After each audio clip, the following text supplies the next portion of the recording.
Soothing the soul, a personal journey of peace and harmony and being still.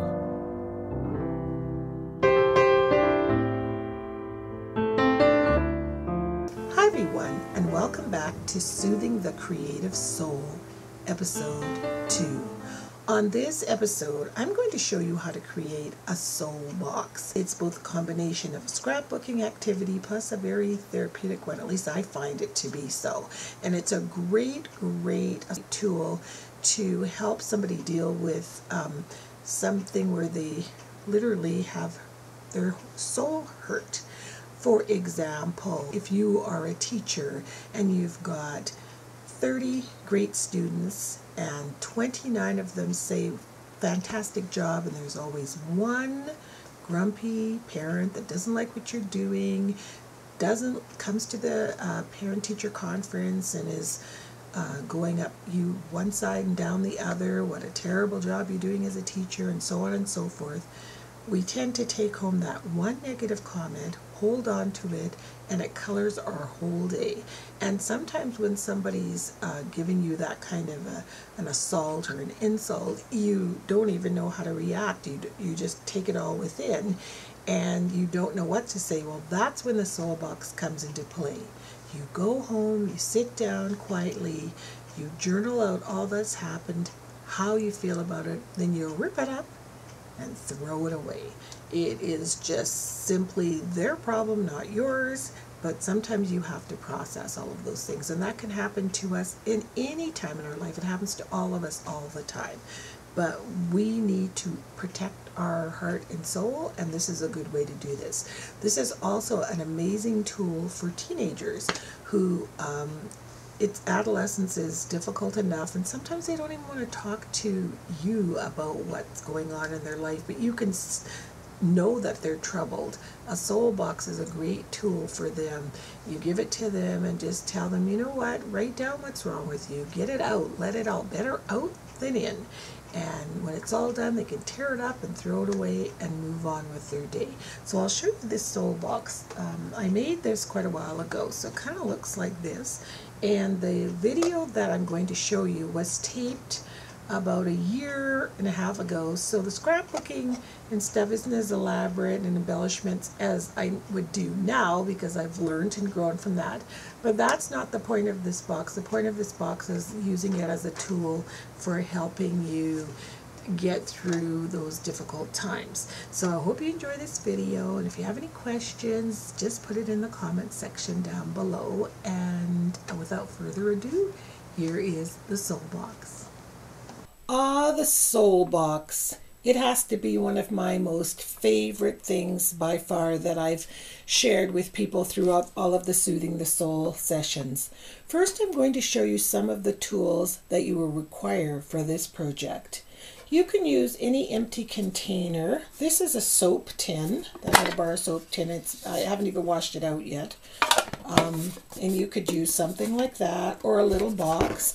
I was going to use this and wash it out, and just before I came down here to make this, I made myself a cup of tea out of this tea kit, and I thought, this is the box I want to use. A soul box is used for those days when your soul is truly in pain and hurting. Here are the contents of our soul box. The first thing we have is a candle. Everything I picked up in this box I got at the dollar store. It's important that you have a pink candle, because the color pink symbolizes love and well wishes and warm feelings and just everything that is positive. Always light your candle with intention. Right now I'm lighting this candle with the intention that I can deal with whatever has bothered me today. I have matches, which I'll show you how I'll decorate in a moment. A pencil, a pad of paper, and I've tried to keep everything pink. Open up your pad of paper and start journaling whatever the experience was. And you just keep journaling until you've poured your heart out. If it takes the whole pad of paper to do that, then so be it. The next item in our box is a rose quartz crystal. You can find these at any kind of meditation stores or those types of places, or any gem stores. So just look around for a rose quartz crystal. So I want you to hold this in the palm of your hand and remind yourself that you are worthy of being loved. If you are the one that handed out the negative energy to someone else, remind yourself that you are also worthy of being loving and very capable of being loving, and that was a past experience, and we're on to a new day.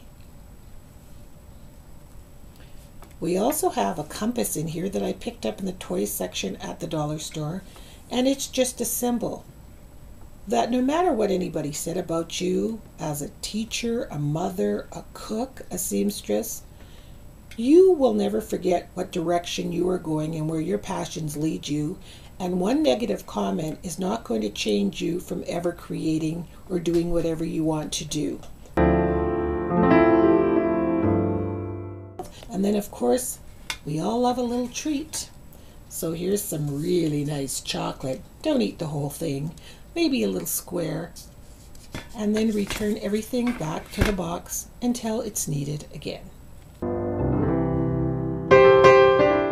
Now on to decorating our box.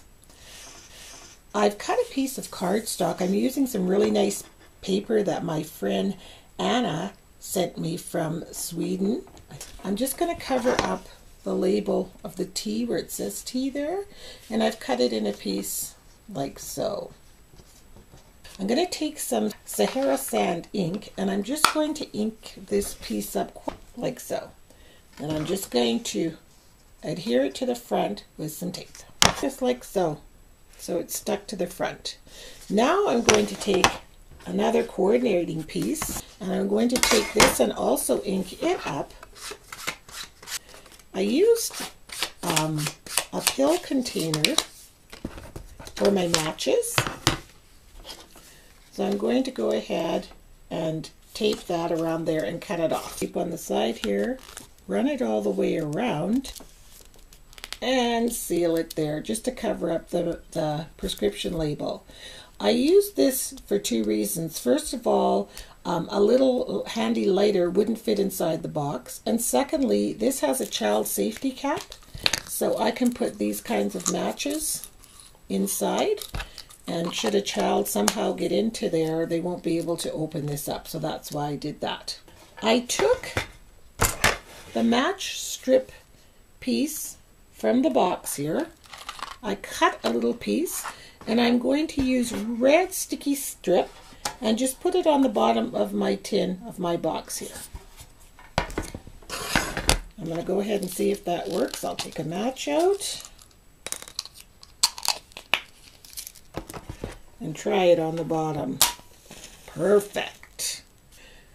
I'm going to take a little piece of this green twine that I had and just tie it around kind of rustically around the match container to hold the paper in place and to also give it kind of a rustic look to it, and just kind of fray the edges a little bit just to give it that kind of cool shabby chic look that I love so much. There, so throw that in the box. Back to the front of the tin. I have a rubber stamp here, and it says, "The future belongs to those who believe in the beauty of their dreams." And I thought that would be a nice quote to put on this box by Eleanor Roosevelt. And when I saw the window here, that little piece of transparency, I'm going to stamp it right on top of that window with Stays On chocolate brown ink. I'm going to stamp this key on top of here, just like so. Okay, decided to go ahead and add some Maya Road brass photo corners to add a little bit of dimension to that piece of paper. I tucked them in and then glued them down with some mini glue dots, so they're on there really, really, really good. Now I'm going to take a Heidi Swap. They're called Ghost clocks, and I think they're ghosts because they're see-through. We're going to punch a hole in there and put a matching antique brass brad in the middle to coordinate with the photo corners. And then I'll apply that to the front of the box as well. When I realized that when I opened my brad, you could see the ends of it, I thought, they kind of look like hands on a clock, so I just left it. So I'm going to use a glue dot to attach it to the front and raise it up a little bit and give it a little bit of dimension. So I think I'll put it about here. There, so we've got our clock there. I ordered these great little embellishments, and they're just a whole bunch of keys and locks. So I'm going to ink up the front of this one to rough it up a little bit. It's sort of the opening to the door. There, I've made it a little bit darker. And I'll glue that, go ahead and glue that on the front as well.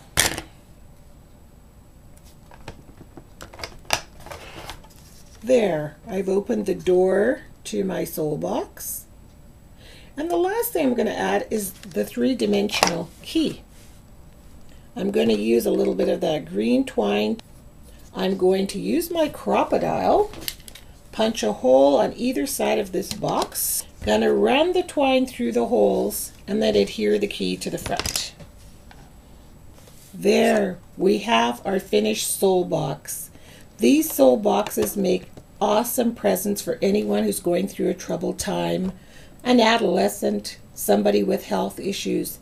It's just another way of journaling to help rid the negativity. So I hope you find this useful.